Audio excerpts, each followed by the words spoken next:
What if the most beautiful and talented young men in ancient China were sold and bought for more than jade and silk? For over 2,000 years, a hidden yet extremely open trade in male favorites, Nanchun or Tongling, beautiful men, existed throughout the provinces of the Chinese empires. These young men were not mere servants or court musicians, but occupied a special and disturbing niche. They were purchased by the wealthiest merchants, high-ranking officials, and even emperors themselves for intimate companionship and entertainment. Even during the Han Dynasty, second half of the 3rd century BC, early 3rd century AD, the Han Shu mentioned young favorites who captivated the emperor not only with their beauty, but also with their intelligence. It was Gan Ying who became the symbol of this tragic system. The emperor's favorite, Aya, received a luxurious garden, a personal library, and daily lessons in calligraphy, poetry, and music from the ruler. But when he died young, the emperor fell into deep mourning. And this episode went down in history as an image of mad passion and ruthless consumerism. The essence of the matter was terribly simple. In times of crop failure or flooding, families were faced with a choice: watch their sons die of starvation or sell their children to wealthy masters. The demand for Nanchun was fueled by professional talent scouts. They were compared to human teeth, renya, because they examined the boy's skin, skull shape, slender fingers, voice, and posture as if they were measuring goods. Particular attention was paid to health: clear eyes, straight teeth, and an even gait.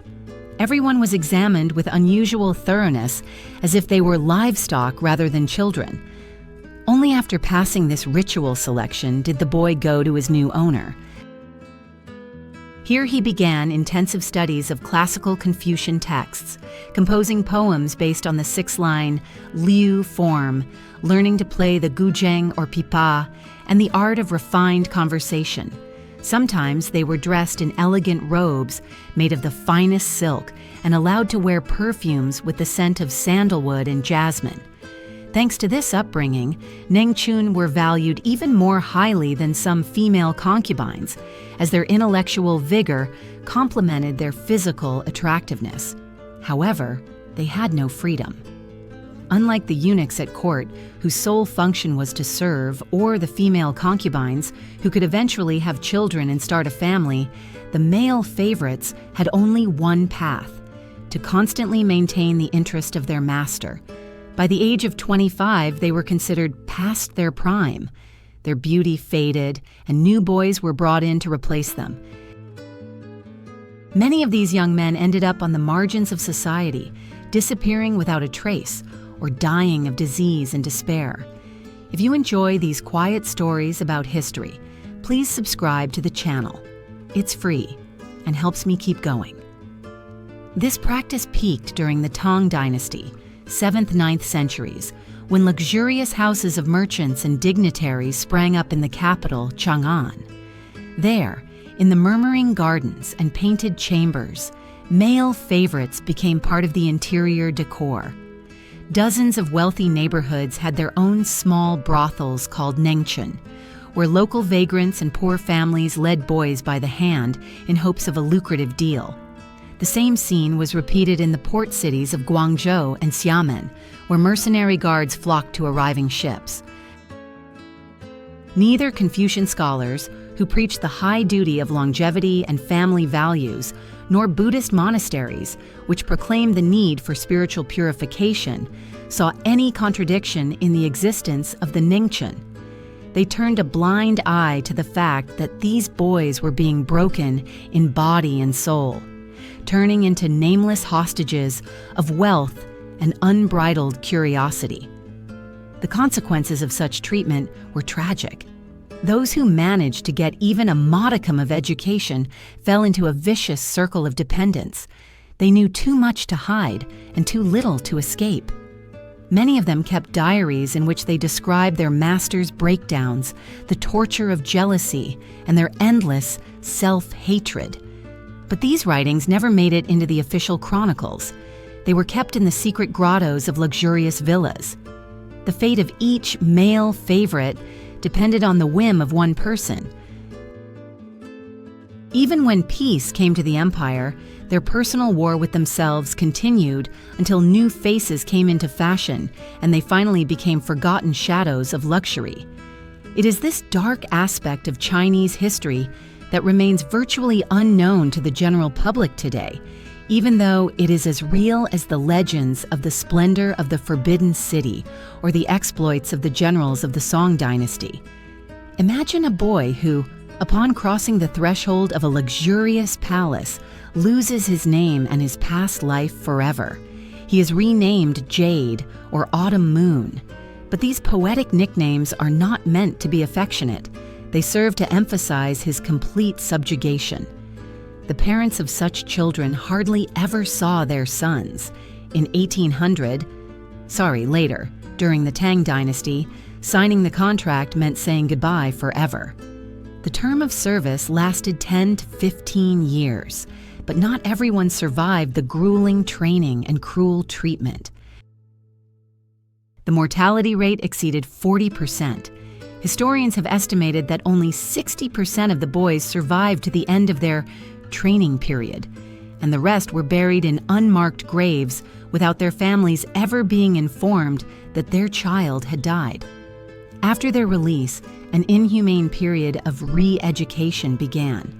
Their hands were mercilessly beaten with sticks, forcing them to forget their old names and past lives. Their heads were shaved, and they were dressed in silk saris or robes, which did not adorn them but turned them into property. Any attempt at resistance was met with starvation and beatings, which became common practice. However, the education system seemed surprisingly sophisticated. In a week, the boy was taught mnemonics for up to 2,000 lines from the Book of Songs and Poems by Li Bai and Du Fu. And every day from morning to evening, he copied characters with a brush from the noble model of the 8 great schools of calligraphy. Music teachers came to him as if he were attending a private conservatory. There were lessons on the guqin and the pipa, dances from the 6 arts, and stage sketches in the spirit of local theater traditions were mandatory. Some learned massage and herbal medicine, and those who were smart enough even learned the basics of arithmetic to be more valuable on the slave market. Psychological conditioning went hand in hand with education. The boy was constantly influenced. Praise was replaced by the whip, and he quickly learned the basic rule. Value comes from satisfying the whims of his master. Any sign of homesickness or hint of independence was severely punished, turning the young man into a silent and submissive shadow of himself. The life of a male concubine was a carefully planned performance. Before dawn, meticulous procedures began, from hairstyling to makeup, followed by the selection of clothing, from embroidered silk to precious jewelry. The rooms seemed pretentious, with carved doors and lacquered furniture, but the locked windows and bars instead of shutters made it clear that this was not a cozy home, but a prison where every movement was controlled by servants. Competition between the boys created an atmosphere of suspicion. Promises of rewards and threats of punishment turned friendship into a trap and mutual assistance into a deadly risk. The older boys, who were supposed to be mentors, often turned into tormentors for the newcomers, subjecting them to hazing rituals that included deprivation of food, public humiliation, and even beatings, all according to the unspoken laws of the courtyard. During the day, the schedule changed depending on the whims of the owner. In the morning, they read poetry. After lunch, they played music or gave massages. And in the evening, they accompanied their master to receptions, performing before guests like animated statues. Any glance out of place could mean that their food would be reduced to rice with a handful of vegetables. Only those who retained the master's favor were granted abundance, sweet rice cakes with honey and wine for the favorites, and for the rest, a piece of bread with simple greens, Relationships with wives and concubines often balanced on the edge of hatred and tactical alliance.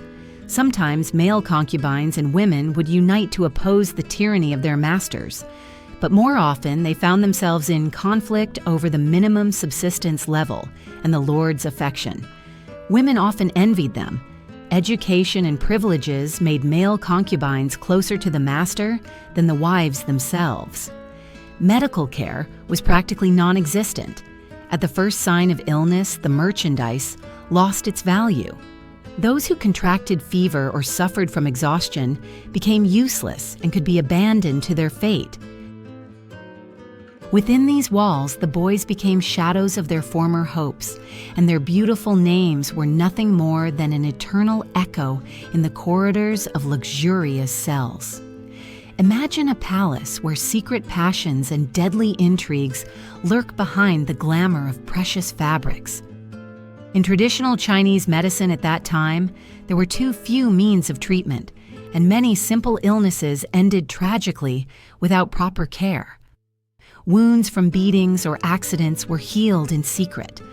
No one wanted to look like a damaged article. The only outlet was sometimes the rare, sincere friendships between eunuchs and favorites.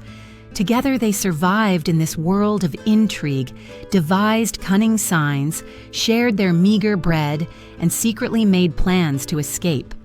Of course, not all of them were successful, but within the walls of the Forbidden Palace, it was these connections that sometimes provided the last glimmers of human warmth. The Han Dynasty was the apogee of the culture of imperial favorites. It was during the reign of Emperor Ai that the most famous historical example of male love in China occurred, the story of the cut sleeve. Dong Xian, a close confidant, came to the court at the age of 17, the son of a modest official. According to the Book of Han, he had skin as white as jade and eyes that sparkled like distant stars. In just a few weeks, the young man went from being an unknown minor official to the emperor's favorite. Abandoning everything for his passion, the ruler literally showered Dong Xian with lands, titles, and treasures worth millions today. The most vivid page in their story was written by an ordinary dream. One day, Emperor Ai was dozing peacefully when he discovered that Dong Xian had curled up on the sleeve of his coat. Not wanting to wake his beloved, he cut off his sleeve so that the young man would not wake up. Since then, the term cut sleeve has become a byword for describing male love in Chinese poetry, from the poets of the Tang Dynasty to later years. The emperor appointed Dong Xian to the highest positions, granting him the post of Minister of Rituals, even though he had barely reached adulthood and had no experience whatsoever. The favorite's family was given important positions, and even the most distinguished dignitaries began to seek his advice. This fabulous power lasted until its tragic end. In the 26th year of Emperor Ai's life, he died, and the new monarch, succumbing to pressure from his enemies, stripped Dong Xian of all his titles and ordered his execution. Rather than face a dignified death, the chosen one chose suicide, ending one of the most famous same-sex relationships in Chinese history. Centuries later, Emperor Zhengde of the Ming Dynasty raised imperial favoritism to unprecedented heights. Instead of one chosen one, he gathered dozens of young men from all over the empire in the Leopard Quarter. They accompanied him on hunting trips, military campaigns, and lavish feasts that caused scandals among the court elders. Zhengde's favorites had control over military appointments, tax documents, and even diplomatic missions, sometimes sending people abroad purely for their own amusement. Historians note that several local wars began simply because the emperor's chosen ones convinced him that military campaigns were an exciting adventure rather than a state duty.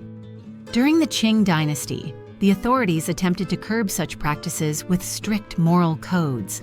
Officials faced the death penalty for keeping mistresses, and those who were found guilty were beaten with rods. Nevertheless, Kangxi could not resist secret attachments. Several entries in the imperial archives mention his young companions, but there are no details about their relationships. The clerks were too careful when editing the records. The life of imperial favorites was always on a knife edge. On the one hand, they had unlimited wealth and influence, and on the other, they were envied by dignitaries who could poison their tea, tamper with their medicine, or frame them for treason. The higher a favorite rose, the more enemies he made. New handsome young men regularly arrived as gifts from the provinces, and the old toys were discarded in the trash heap of intrigue. As a result, power was often doomed. Today, you are at the throne. Tomorrow, no one will remember your name. Imagine, on a moonless night, the royal guards carry out a lifeless body, disappearing into the depths of the palace forever. Who was he, and why does no one remember him? At the end of the Tang Dynasty, Emperor Shunzong, immersed in the world of his favorites, was often blamed for the chaos. Men and women swirled around him, but the most mysterious fates befell his young favorites. Many of them died violent deaths. Some committed suicide, unable to bear the unbearable pressure of court intrigues. Others fell victim to murder by rivals or were sent to their deaths for fabricated treason. The official annals of the empire mercilessly erased their names, and their bodies were buried in unmarked graves outside the walls of the Forbidden City, as if these people had never existed. At the same time, a paradox raged in society. Confucian scholars publicly preached virtue, family honor, and clear boundaries between men and women, while secretly keeping male favorites. In the north, especially around present-day Beijing, the practice was openly discussed among wealthy officials, while in the provinces of Guangdong and Fujian, people were the most hypocritical. At court, traditional family values were extolled, while in the ports of Guangzhou, merchants supplied each other with boys from distant regions in exchange for silver. Not least, literature created a romantic aura around these relationships. The poets Li Bo and Du Fu sang of the beauty of young men and the delight of their company in their poems, avoiding only the explicit details. Their soaring images of loving souls were widely read in the capital and beyond, and many listeners found in these lines a justification for their secret desires. Behind this glossy cultural facade lay a harsh economic reality. Poor families sold their sons so that they could use the money to arrange lucrative marriages for their daughters and lift their families out of poverty. The decay of values was based on harsh arithmetic. The fate of one child saved an entire family from starvation. Thus, poverty became a resource for the entertainment of the elite. Taoist and Buddhist monasteries added their own share of contradictions. While preaching detachment from worldly passions, they secretly accepted boys from generous patrons. Some monks even kept favorites under the guise of spiritual guidance, explaining this as purely esoteric practices. Class boundaries were impenetrable. People from the poorest strata sold their children for barely a piece of bread, while in the families of officials, such a thought would have been considered a terrible disgrace. Confucian ideologues constructed complex arguments. Education and intellectual support from favorite boys were better than from silent and uneducated wives. And besides, there was no pregnancy, which meant no threat to the succession. Imperial decrees supposedly strictly prohibited abuse of favorites, but they were selectively enforced. Officials who loudly advocated morality sometimes turned out to be owners of entire harems of young lovers. The laws did not work to protect victims, but as a scare tactic for political opponents. A boy's path in the house of an imperial favorite was a direct road to destruction, without any hope of compassion or retreat. Unlike girls, who could become honored concubines or eventually gain their freedom, young boys had no prospect of the joys of motherhood. Their value disappeared along with their youth. By the time they reached their early 20s, stress, Malnutrition and the constant desire to maintain a flawless appearance had left indelible marks. They spent hours applying makeup, styling their hair in elaborate hairstyles, and undergoing painful skin-whitening procedures that often led to festering boils. They tried many ways to escape this nightmare. Easily accessible opium, supplied from India via the Grand Canal, provided temporary relief but led to rapid addiction. In just a few months, many became slaves to a destructive intoxicant, exacerbating a vicious cycle of cruelty and manipulation. Thus, in the final years of the Tang Dynasty, the fates of the emperor's favorite boys became intertwined with the history of the greatest empire, remaining somewhere between the lines of official chronicles and forgotten graves without names. Their silent tragedy reflected not only the emperor's personal passions, but also the hypocrisy of an entire era. Imagine a silent scream behind a closed door. No one will hear it. A 1,000-year-old tradition kept tragedies that no one wanted to talk about within its walls. During the Ming Dynasty, the suicide rate among male concubines was sky-high, although exact figures are hard to find. Most deaths were carefully hushed up or declared natural. The Imperial Chronicles contain records of young men who decided to throw themselves off the roofs of palace buildings, drown themselves in garden ponds, or hang themselves in locked rooms. Most often, officials declared such cases accidents to avoid scandal and save face before the courtiers. Their living conditions were cruel beyond belief. Physical violence was considered normal. Benevolent masters sometimes limited themselves to rare beatings, but there were also those who beat their concubines daily for the slightest infraction or simply for fun. The isolation of the rooms where they were kept ensured that no servant could hear their cries for help.